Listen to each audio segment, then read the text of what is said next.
pelos homens e não pelo modelo institucionalmente. Mudemos os homens e o modelo ou mudemos apenas o modelo? Porque a tendência é que os que estão aí permaneçam ainda, pelo menos 70% deles, para manter essa historicidade que nós temos. O imbróglio é muito mais complexo do que parece. Como diríamos lá no Juazeiro, o buraco é mais embaixo. Estamos falando de cultura política, um dos temas postos aqui à mesa. E o mundo está globalizado. E o contato entre culturas não enseja apenas a assimilação ou absorção de uma cultura por outra. Como também isso seria o assimilacionismo na perspectiva multicultural. Nem tampouco permite o diferencialismo, a preservação intocada de culturas como se fossem congeladas no tempo. O tempo, os gregos gostavam de criar personalidades para representar as realidades, e o tempo era representado no Cronos. O Cronos era tão voraz que devorava até os próprios filhos. E o tempo devora tudo, o diferencialismo cultural, que quer congelar índio, congelar não sei quem, é perda de tempo. O que ocorre na realidade é o chamado interativismo. E nós estamos interagindo com as culturas do mundo, principalmente com as culturas europeia e norte-americana, que nós interagimos mais. E o mundo inteiro está sofrendo um problema muito sério de representação política. Porque nós somos herdeiros de uma tradição grega. E a tradição grega era criar narrativas e desconstruir ou destruir as narrativas pelo exercício da crítica, o que é uma coisa muito boa para o desenvolvimento da ciência, para o desenvolvimento cognitivo e tal. Mas, como a história foi muito acelerada, nós estamos vendo a destruição de todas as narrativas políticas num tempo tão curto que não é tempo suficiente para se construir uma narrativa que a substitua. Então, as grandes narrativas políticas do século XIX, que reinaram sobre o século XX, estão rotas e não tem outra. E os partidos, os teóricos e os políticos ficaram segurando no pincel porque tiraram a escara das narrativas. Estão sem representatividade. O que a gente viu na França, o Pérez estava lembrando um pouco aqui, o Macron. O Macron, embora tenha sido ministro de um governo anterior que saiu muito impopular, ele conseguiu se apresentar como alguém estranho no ninho da política. E se elegeu por isso. O problema da eleição do Trump, que foi contra o partido que registrou a candidatura dele, foi contra os republicanos que não queriam, e ainda hoje a liderança do partido briga com ele. Foi contra o Partido Democrata, foi contra a imprensa toda, inclusive problematizou aquela narrativa de quem não vota como os esclarecidos, que se supõe esclarecidos querem, é porque são manipulados pela imprensa. Não é. Daí a imprensa americana toda foi contra o Trump e foi derrotada. A imprensa da Inglaterra toda foi derrotada no plebiscito do Brexit. Na Colômbia, a consulta popular sobre a paz com as Farc foi derrotada contra a imprensa, contra os formadores de opinião, contra todo mundo. Ou seja, o monopólio de manipulação das massas foi quebrado pela internet. E essa velocidade de destruição das narrativas acabou com tudo. Então, o fato é que nós não temos partido de jeito nenhum aqui, porque o Macunaíma exagera tudo. Então, os franceses estão com os partidos abalados, mas ainda tem algum partido, os alemães também. Agora mesmo a Merkel está sem conseguir formar uma coalizão. E as coisas ficaram mais claras e mais transparentes. Eu acho que não foi um recuo da ética, eu acho que foi um recuo da hipocrisia. Um recuo do mascaramento das coisas, as coisas ficaram mais explícitas. O que está se fazendo hoje na cooptação é o que sempre se fez, só que está se fazendo mais as claras. Eu acho que isso não é pior. Fazer as claras eu acho que não é pior do que fazer as escondidas. Agora, continuamos negociando interesses particularistas. Eu penso que o bom para a política é uma política de interesses e não de convicções, mas desde que sejam interesses legítimos. Porque a política de convicção tem a cintura dura, não negocia, não transige, é uma política intolerante. O convicto é sempre intolerante e agressivo. Então, o Tocqueville já dizia em 1831 que os Estados Unidos, que na época era uma porcaria, tinham o futuro de uma grande nação, porque lá os partidos eram partidos de interesse e não de convicção. Os nossos partidos são de interesse, mas não de interesses legítimos. E aí é que está o problema. Eu acho que não devíamos ficar querendo partidos de convicção. Seria sair da frigideira para o fogo. Devíamos querer partidos que colocassem claramente quais são os interesses que eles apresentam. E isso está se formando através das bancadas. Você tem uma bancada que claramente defende o interesse do agronegócio. Você tem bancadas regionalistas, você tem uma bancada nordestina. Mas esse debate não deve anteceder, Rui, esse debate não deveria, para vocês três, esse debate não deveria anteceder, quer dizer, a prática, o exercício da política. Esses interesses não deviam ser discutidos, não era durante as campanhas eleitorais? Você não vê nas campanhas eleitorais ruralistas defendendo isenção para o seu agronegócio, não. Eles estão lá dizendo que estão lutando pelo Brasil para produzir mais. Você não vê banqueiros discutindo que os juros têm que cair, não, antes da campanha. Mas você vê depois o lobby de pressão dentro do Congresso para que se vote essas coisas. Porque tudo isso se faz disfarçadamente, porque houve uma conquista de uma hegemonia ideológica extremamente poderosa. Então, no Brasil, qualquer defesa de alguma coisa que contrariasse uma hegemonia ideológica que foi estabelecida no Brasil era suicídio eleitoral. É como o Moreira lembrou há pouco, só agora está surgindo alguma vozinha contrariando a hegemonia ideológica. O Brasil tem o que estão chamando de monopartidarismo imperfeito. Todo mundo tem um discurso social-democrático. O PSDB é o Partido da Social-Democracia Brasileira, embora a maioria das pessoas não saiba o que é isso. Mas acham bonita a palavra socialismo. Aí tem o PSD, que é o Partido da Social Democracia. Aí tem o PSC, tem o PSB, todo mundo tem um S no partido. E não havia quem dissesse, e agora já tem uma letra o agronegócio tem uma proposta economicamente liberal. Era suicídio eleitoral. Bom, eu vou discutir essa questão do debate que deve anteceder com o exercício da política. Com as narrativas se tornando rotas e com a quebra do monopólio que se fez nas universidades e na grande imprensa, o aparelhamento. Eu só não consigo enxergar essa quebra da grande imprensa. Aí você tem o Crivella foi eleito no Rio de Janeiro contra a Veja, contra o Globo, contra toda a grande imprensa. Mas tinha uma Record. Sim, mas a Record é uma dissidência pequena, a audiência da Record é pequena. Como o Trump só tinha nos Estados Unidos a Fox News.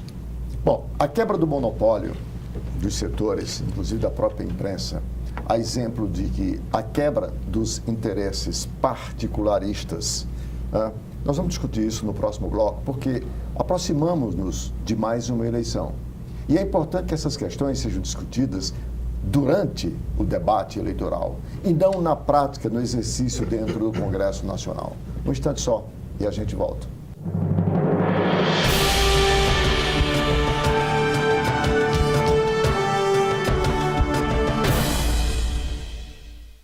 A Câmara Municipal de Fortaleza não para de trabalhar pela população da nossa cidade. E para que você fique sempre por dentro do nosso dia a dia, temos vários canais de comunicação. Confira o que acontece na Câmara pelo site e pelas nossas redes sociais, como Facebook, Instagram, YouTube, TV Fortaleza e Rádio Fortaleza. Acesse, comente, assista, participe. A casa é sua também. Câmara e você, juntos construindo uma Fortaleza melhor.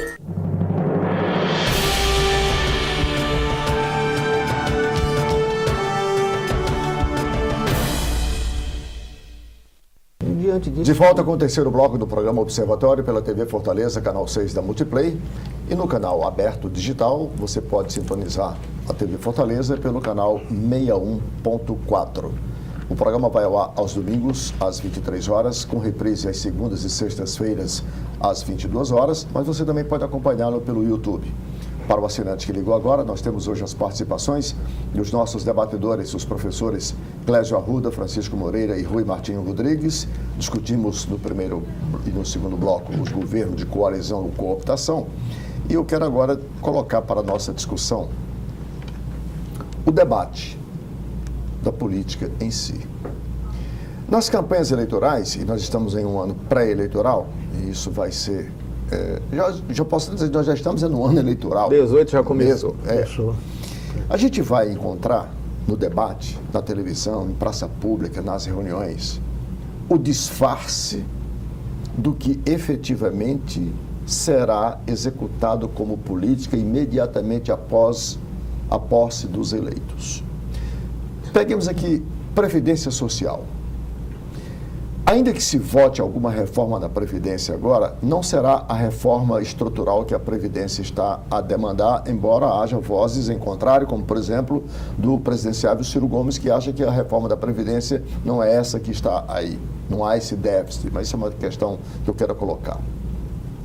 O próximo presidente terá que enfrentar essa discussão. Terá que fazer uma reforma em maior ou menor profundidade, se é de forma, se é de mérito, mas vai ter que fazer. Estamos vivendo mais, não podemos continuar nos aposentando tão cedo como se fez até agora. Embora se diga o contrário, mas os privilégios estão aí, em algumas carreiras, que precisam ser enfrentados, porque os outros trabalhadores não têm. Quem será o candidato a presidente que terá coragem de dizer isso agora no debate?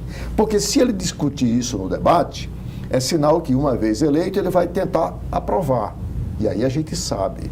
Mas se ele esconder isso aqui agora, porque isso faz perder voto e, portanto, ameaça a sua possibilidade de eleição, e é isso que ocorre sempre, nós vamos continuar sendo enganados, porque ele não vai dizer agora e vai querer fazer uma vez eleito. E aí vem o Congresso Nacional, vai dizer assim, bom, a fatura é essa, quer fazer essa reforma, custa isso aqui, que é o que nós estamos assistindo. Eu queria colocar esse tema para que vocês pudessem raciocinar. Eu queria começar, para não perder aqui um raciocínio em cima da fala do Arnaldo, que essa é uma prática que perpassa direita, centro e esquerda. Quer dizer, a preocupação muito mais em garantir o mandato seguinte do que se desgastar com um debate sério, né? Isso tem em todos os partidos. Quer dizer, o da esquerda mais radical, e eu vou até nominar, por exemplo, aqui, pensar que com certa densidade eleitoral, o PSOL, né, não trouxe ainda essa discussão, e o que a gente poderia ter de direita, né, também mais ao outro lado, se pensar mesmo aí, o DEM, PSDB e tal, que fica meio se escondendo dessa discussão, né? Quer dizer, eu acho que aí o interesse que o Rui falou cabe bem nessa discussão, e aí eu queria trazer o interesse de uma forma mais clara e mais alargada. Quer dizer, que interesse você representa, o interesse que está aí dentro da sociedade. Quer dizer, sobre a reforma trabalhista, a gente tem interesse diverso, né, dentro das categorias, patrões, empregados, são interesses que se confrontam, né? O que vai resultar, se nós de fato caminharmos para uma política mais séria, que essa política, a gente está falando aqui do debate, você chama atenção ao debate político, isso aqui é um debate político, mas o debate político tem que acontecer na universidade, tem que acontecer nos cafezinhos das empresas, quer dizer, é um debate que interessa, por exemplo, aqui aos câmeras. Quer dizer, essa discussão política ela tem que ser feita, tem que ser ampla, né? E aí a gente vai ter as categorias que têm os seus interesses na reforma previdenciária de maneira diferente. Mas uma coisa é essa discussão que nós fazemos internamente, outra coisa é a discussão daqueles que vão para a praça pública dizer que querem conquistar o nosso voto para fazer o quê? É a inversão disso que eu estou querendo colocar. Aristóteles dizia que todas as formas e sistemas de governo tendem a degenerar. E que a aristocracia degenerava em oligarquia, que a monarquia degenerava em tirania e que a democracia degenerava em demagogia. Hoje nós estamos usando um eufemismo, é populismo. Populismo é demagogia, né? E a não ser, você dizendo que o debate não é posto, os conservadores colocam um pouco mais claramente, por exemplo, políticas de segurança, que outros grupos não se omitem. Ficam defendendo dignidade humana e outras coisas, mas não propõem alguma medida concreta, né? E eu penso que isso ou muda, ou a renovação política vai ser muito grande, porque o povo está cansado disso. O problema é que a gente, na maioria das vezes, né, é uma prática política nacional, um determinado governo, ele propõe mudanças, propõe políticas públicas e normalmente isso é bombardeado. Quando o outro lado assume, as coisas continuam do mesmo jeito, mantém aquilo que foi feito. Por exemplo, uma crítica de uma parcela da sociedade é a reforma trabalhista, né? A reforma trabalhista, na verdade, ela tem questões que são fundamentais. Você pode encontrar, por exemplo, na perspectiva do empresariado, né, questões que realmente eles têm razão com relação à forma como a justiça trabalhista se portava, né? Mas, e tem Também, a questão Moreira, só como determinados setores econômicos. Você pensar, o setor de informática hoje, esse virtual, não dá para a gente imaginar uma regulação como o comércio tradicional, né? É outro estilo de trabalho. Então, essa regulação ela tem que ser mais aberta para diferenciada. Isso, segurar O mundo inteiro estão reconhecendo essa realidade, né? Certo. É uma narrativa antiga que não se sustenta mais, perfeito. mas forças políticas expressivas tentam manter. Mas há questões também que você precisava ver da perspectiva de quem defende. Esse é que é o nosso drama. Por exemplo, você colocou uma questão que para mim hoje é fundamental, que é a questão das mídias sociais, né? Ou seja, das redes sociais. Vocês têm ideia de quantos milhões de pessoas seguem o Bolsonaro hoje? 5 milhões. Não milhões. chega ainda a 5 não, mas 4 milhões Eu e vi tal. ontem 5 milhões. O Lula vem atrás. 2 Aí- milhões e pouco. Um pouco menos da metade. Eu tenho dados do UOL de ontem, 4 milhões e lá vai tanto o outro, 3 milhões e tanto o Dados Lula, eu peguei no Terra. né? Então, tem isso vai ter importância imensa nesse processo. Cada candidato, ou que nem se colocou ainda, mas já está no jogo, né? Tem os seus seguidores. Aliás, Certo? longe de querer defender o Bolsonaro, já que você o citou aqui, talvez essa seja a diferença entre ele e os demais. Todo mundo sabe que ele é a favor da pena de morte, ele diz. Todo mundo sabe. Todo mundo sabe que ele é a favor da redução da maioridade penal e ele diz. Talvez isso seja a diferença. Você não está votando enganado se votar Não nele. tá, Perfeitamente, entendeu? tem que estar claro. Como Então, os outros ficam camuflando, que se você pegar aqui, mutatis mutandis, pega a reforma trabalhista e a previdenciária. E veja aqui as diferentes semelhanças. Trabalhador quer redução de carga horária. Contribuinte quer redução de alíquota, quer redução de tempo e não quer aumento de tempo E para quer aposentadoria. aposentadoria Não. integral. Quer E integral. quer aposentadoria Veja integral. você. Quem é que vai enfrentar isto? Qual é dos candidatos a presidente da República que vai para a praça pública, que vai para a televisão dizer isto para a população? Porque são medidas extremamente antipáticas. Agora aqui lá, se você se debruçar sobre o que está sendo discutido na mídia, aí você vai ver que nós estamos muito rasos, é um negócio assim, o padrão rasteiro. padrão de manipulação Tá do que a mídia então, traz. Não, eu estou falando Nas dessa redes mídia, sociais. das redes sociais. Mas sabe o que acontece, É Moreira? raso. Ali, aquela discussãoncia que muito mitigada pela questão Fulanizada. da ideológica. Sabe o que acontece? Isso que você está descrevendo é uma realidade.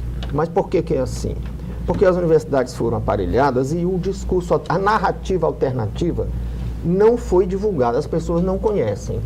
Eu recebo alunos no doutorado que se acham muito sabidos, mas nunca ouviram falar, apesar de serem mestres, na teoria marginal do valor. Só conhecem a teoria do valor-trabalho. E nunca ouviram falar na crítica da teoria do valor-trabalho. Quem se opõe a isso não tem bala na agulha. Porque onde estudou não se ensinou outra coisa. É uma pessoa que intui que isso tudo não dá mais certo ou nunca deu certo e reage atabalhoadamente e reage como uma pessoa despreparada. Porque eu conheço uma porção de doutores e pós-doutores que nunca leram um autor conservador nem um autor liberal. Metem um cacete no von Hayek, metem um cacete no von Mises, mas o que você leu dele? Não leu nada. Não vi, Nunca não gostei. leram, nem ouviram falar num grande historiador conservador como Michael Oakeshott. Eu conheço historiador, doutor em história. Rapaz, o que é que tu já leu do Michael Oakeshott? De quem? Nunca nem ouviu falar em Michael Oakeshott. Então há uma enorme ignorância que resultou do aparelhamento ideológico do Brasil. Isso é um problema muito sério porque nós podemos seguir o caminho da Argentina. A Argentina meteu na cabeça que Papai Noel existe e é o Estado, se destruiu. E até hoje não compreendeu isso. Fazem 60 anos que a Argentina tenta encontrar um Papai Noel para todo mundo nascer com direito a tudo e ser credor. As pessoas não entendem que uma coisa é um direito potestativo, outra coisa é um direito contratual. Tem jurista que não entende isso. Está cheio de constitucionalista famoso que não entende isso. O direito potestativo é: ninguém pode se opor a uma pretensão sua, mas ninguém tem obrigação de custear ou de alguma maneira patrocinar a sua pretensão.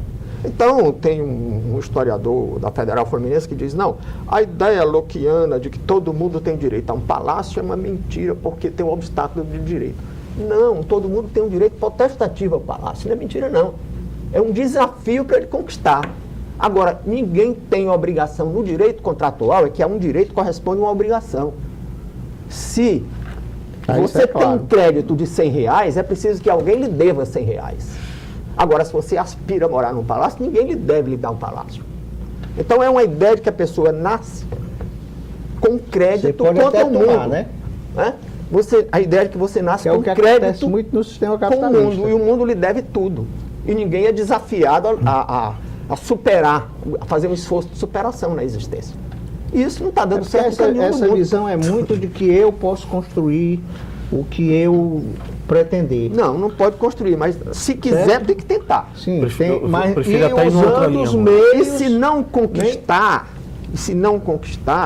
não vá se vitimar e dizer que alguém tinha a obrigação de lhe promover. Trazendo a discussão para o problema político eleitoral do Brasil, e nós estamos, que eu quero exatamente fazer isso.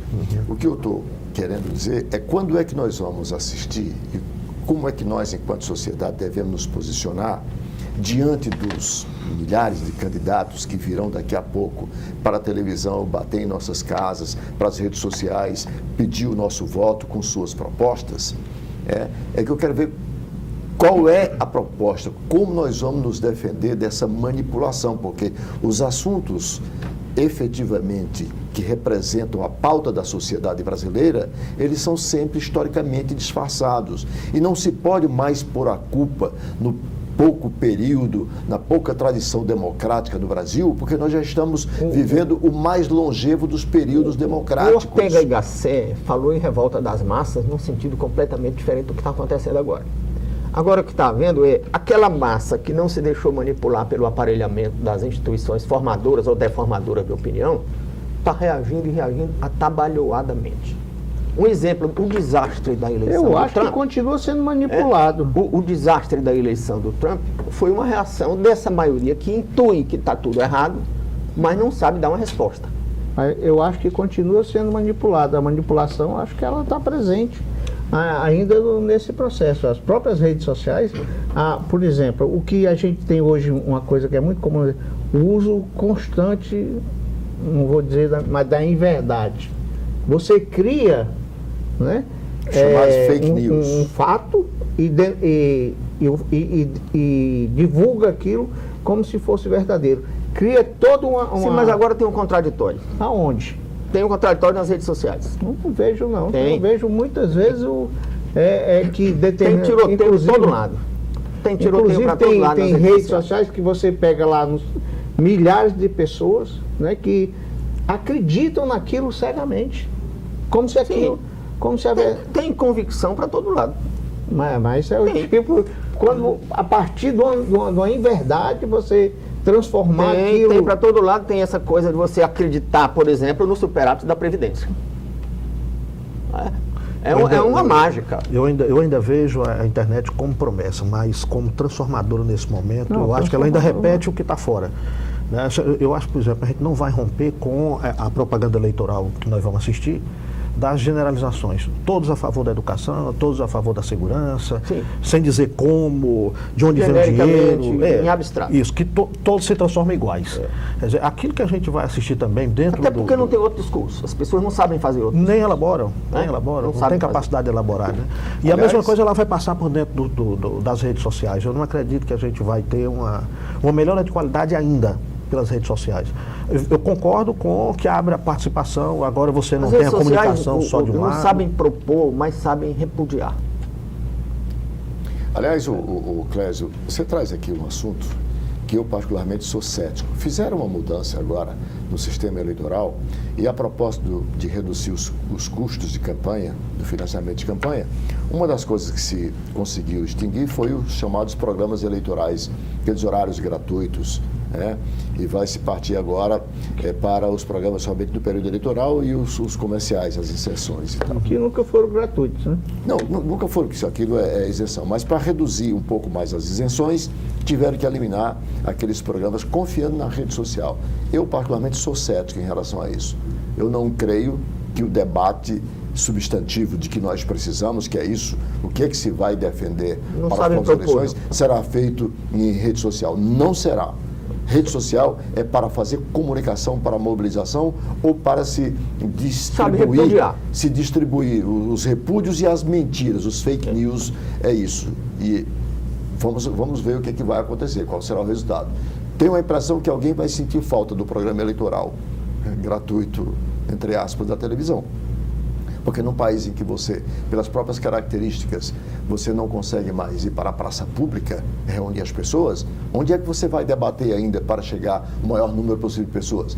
É claro que é na televisão. Nas redes sociais agora. E as redes sociais, se tiver um conteúdo, não com esse que está aí, né? Bom, nós já estamos nos encaminhando para o final desse bloco do programa. Eu quero aqui, nesse instante, registrar, como diriam os portugueses, com muito gosto, este livro aqui. Este livro do professor Cândido Albuquerque, lançado na Faculdade de Direito na última semana, que é o Sigilo no Inquérito Policial e o Direito à Ampla Defesa. No momento em que se questiona, nesse instante, o problema da ampla defesa, né, do transitado e julgado, né, ele traz esse livro. O título desse livro é a derivação, inclusive, da tese de livre docência do Dr. Cândido Albuquerque, que eu tive o prazer de participar quando ele defendeu, que é sobre o sigilo da fonte, e aqui ele restringe ao sigilo do inquérito policial. Dr. Cândido, que é inclusive um dos integrantes da nossa bancada aqui, e é o diretor da Faculdade de Direito, recebe, portanto, aqui as nossas felicitações por mais essa sua contribuição literária. E com essas colocações, agradecendo aos nossos professores debatedores, Clésio Arruda, Francisco Moreira e Rui Martinho Rodrigues, e em especial agradecendo a você, assinante, fica aqui o nosso convite para um próximo observatório. Muito obrigado e até lá.